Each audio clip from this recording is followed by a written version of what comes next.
तो भाई स्वागत है आज की इस नए वीडियो में। इस वीडियो में मैं आपको MTS 2025 का पूरा प्रिपरेशन गाइड बताने वाला हूँ, ठीक है। और डिस्क्लेमर ये रहेगा कि आप मेरे प्रिपरेशन गाइड को फुल्ली ब्लाइंडली फॉलो मत करना। आप एटलीस्ट 2 दिन ट्राई करके देखो, अगर काम होता है तो करो, मतलब जो भी है अपने रिस्क में फॉलो करना, ठीक है। क्योंकि डिफरेंट एक्सपीरियंस का डिफरेंट वे ऑफ स्टडी होता है। मैंने ऐसे प्रिपेयर किया था, मुझे मेरा एग्जाम क्लियर हुआ। हाँ, CGL क्लियर करना चाहता था लेकिन हो नहीं पाया, बट MTS क्लियर हुआ। तो मैं MTS का मैं अभी गाइड बताने वाला हूँ। तो पहले मैं अपने बारे में बता देता हूँ, एक second. Okay, so I cleared MTS 2024 by a score of 127.5। और जो लोग मेरे वीडियो देखते हैं और देखे होंगे पहले, तो उनको पता है कि मेरा ESIC में सिलेक्शन हुआ है इन नॉर्थ ईस्ट। सो फिलहाल बाय लक मुझे अपना होम स्टेट मिल गया है। तो मुझे आसाम में लोकेट हुआ था, लेकिन मेरा अभी होम स्टेट मिल गया है। That was purely luck. Okay, so as you can see I have scored 127.5 in unreserved category। और गाइज जिनका MTS का मतलब कोई आइडिया नहीं है, उनके लिए बता दूं कि ये 10th पास वाला एग्ज़ाम होता है। जो लोग 10th पास कर चुके हैं और जिनका एज 18 प्लस है, वो लोग इस एग्ज़ाम को देने के लिए एलिजिबल हो।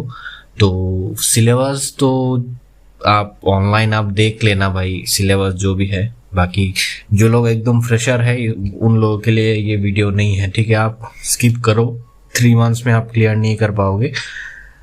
अगर मतलब 18 घंटा अगर आप नहीं पढ़ पाते हो तो भाई 3 मंथ्स पे आपका क्लियर नहीं होने वाला है, ठीक है।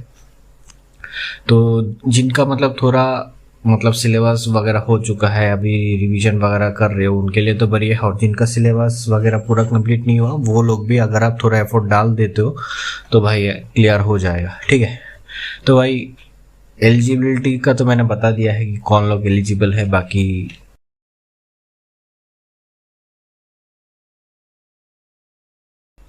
पहले मैं एग्ज़ाम स्ट्रक्चर के बारे में बता देता हूँ। तो भाई 2 पेपर होता है एक ही दिन में। पेपर 1 में आपको रीजनिंग और मैथ्स का पेपर मिलेगा। 40 क्वेश्चंस रहेंगे, आपको उसमें 45 मिनट्स मिलेगा, ठीक है।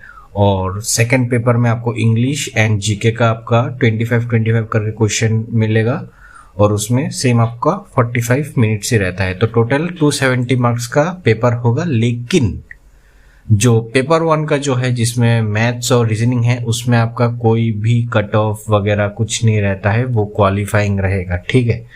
हाँ, लेकिन पास करना है। ओके, आपका जो कट ऑफ बनेगा वो 150 में बनेगा। तो 150 में आपको स्कोर करना है। नेगेटिव मार्किंग का जो रहता है सेशन 1 में, जो पेपर 1 रहता है, 2 मैथ्स एंड रीजनिंग, उसमें कोई नेगेटिव मार्किंग नहीं रहता। लेकिन सेशन 2 में आपको हर क्वेश्चन के लिए आपका 1 मार्क डिडक्ट होगा। Every question carries 3 mark, and if you do any wrong question then 1 mark will be deducted. बाकी सबको बताया कि SSC के जितने भी एग्जाम्स हैं वो अभी ऑनलाइन ही होता है। तो पहले हम ये तो मैंने बता दिया है सेशन 1 का ब्रेकडाउन, सेशन 2 का ब्रेकडाउन। तो आप इसका स्क्रीनशॉट ले सकते हो जिनका कोई आइडिया नहीं है। तो मैं आगे जाता हूँ। तो अभी हम प्रिपरेशन प्लान के बारे में बात करेंगे भाई। 90% में बता देता हूँ, अगर आप ये फॉलो करते हो तो भाई क्लियर कर लोगे एग्जाम। बाकी 10% आपके ऊपर है, ठीक है। मतलब लक का भी फैक्टर रहता है कॉम्पिटिटिव एग्जाम में।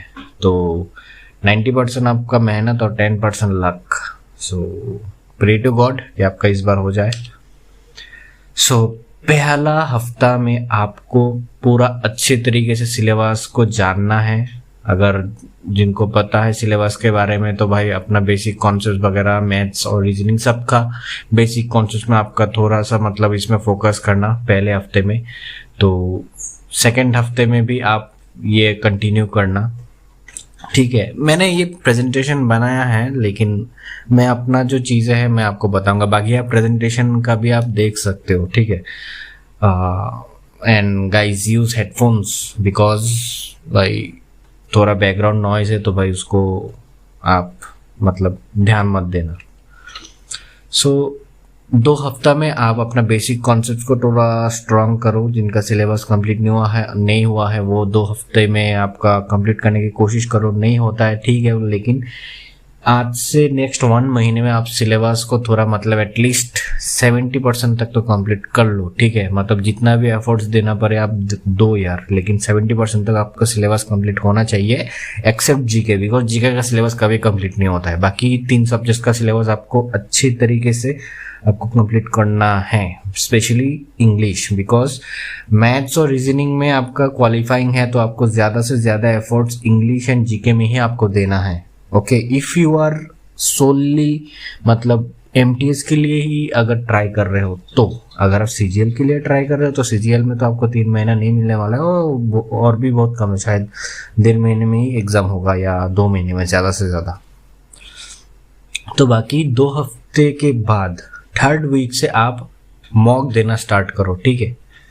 आप हर 2nd डे में आप मॉक दे सकते हो, हर 3rd डे में मॉक दे सकते हो, लेकिन मॉक देने के बाद उसका अच्छे तरह से एनालिसिस आपको करना है कि कहाँ पे गलती हो रहा है, कहाँ पे कुछ, उसमें आपको अच्छी तरीके से आपको एनालिसिस करना है, ताकि आप इस 1 महीने में आपका वो गलती आप सुधार सको, ठीक है। मतलब जो भी है, जितना भी मार्क्स है भाई, मॉक देना शुरू करो। अगर आप 1st वीक से अभी से आप देना चालू कर देते हो तो भाई बहुत अच्छा, लेकिन अकॉर्डिंग टू मी, भाई मेरे एक्सपीरियंस ये कहता है कि आपको एटलीस्ट 150 to 180 मार्क्स तो आपको देना चाहिए बिफोर एग्जाम। जो मेरे तरह एवरेज स्टूडेंट है, जो ब्रिलियंट है उनका बात ही कुछ अलग है, लेकिन below average student like me, उनको यार थोड़ा और मेहनत करना है। बाकी वीडियो कितना टाइम का होगा पता नहीं, मैं अपना मन का बात बोल रहा हूँ। ओके, सो आपको ये 1 महीने में आपको ये चीज़ करना है। 2nd महीने में हम जाते हैं तो भाई जो सिलेबस कंप्लीट हुआ है उसका भाई रिवीजन करते रहो। हर हफ्ता का मतलब वीकेंड में आप जो भी दिन पकड़ लो, वीक में 1 दिन या 2 दिन जो भी पढ़ा है उसको आप रिवाइज करो। ये सभी लोग बोलेंगे, जितने भी टॉपर्स है वो बोलेंगे। I am not a topper, but topper का वो बात सुन के ये जब मैंने ये अप्लाई किया तो काम हुआ। हाँ, ऑनेस्टली मैंने हर हफ्ते मैंने ये नहीं किया। अगर किया होता तो शायद मेरा सीजीएल का क्लियर हो जाता। सो यस, तो भाई जो भी पढ़ा हो उसका रिवाइज करते रहो। मॉक भाई 2nd महीने से आप डेली देना चालू करो, ताकि इन 60 days you can give at least 60 मॉक्स। Okay, तो भाई कुत्ते का भौंकना चालू। तो कहा था भाई, मैं बीच में बंद कर दिया कुत्ते के भौंकने के चक्कर में।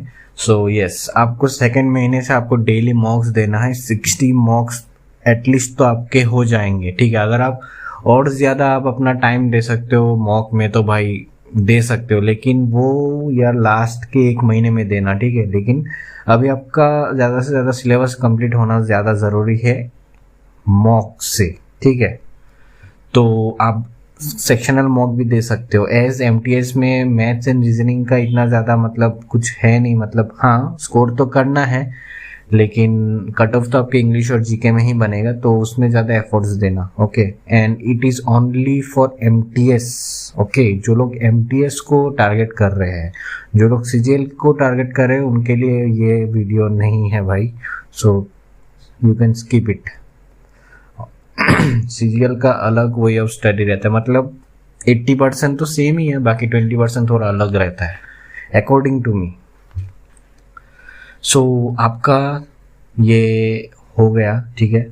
6 वीक्स तक आपको ये चीज़ें करना है। बाकी 7th and 8th वीक में आपको फुल लेंथ मॉक टेस्ट देना है, ठीक है।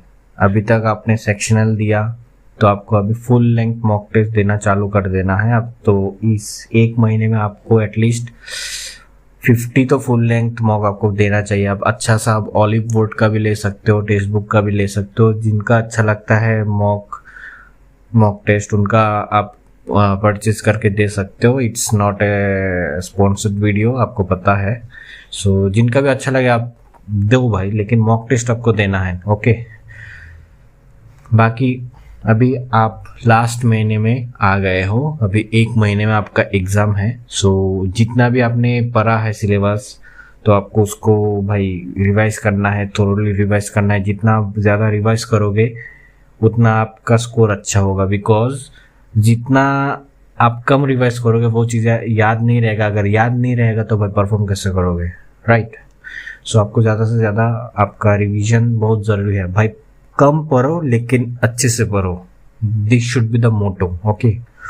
मैंने भाई करंट अफेयर्स नहीं पढ़ा है भाई, सीरियसली मैंने करंट अफेयर्स पढ़ा ही नहीं, ऑनेस्टली बता रहा हूँ भाई। बिलीव करना है तो कर सकते हो, but I have not touched a single notes or I have not seen a single video of current affairs because I think this is very time taking and I don't have that much time. I am 25 years old but मैंने अपना competitive exam का journey बहुत late शुरू किया है। मेरे बारे में अभी तक तो कुछ बताया नहीं। अगर आप जानना चाहते हो तो that will be a different subject, I will make another video on it.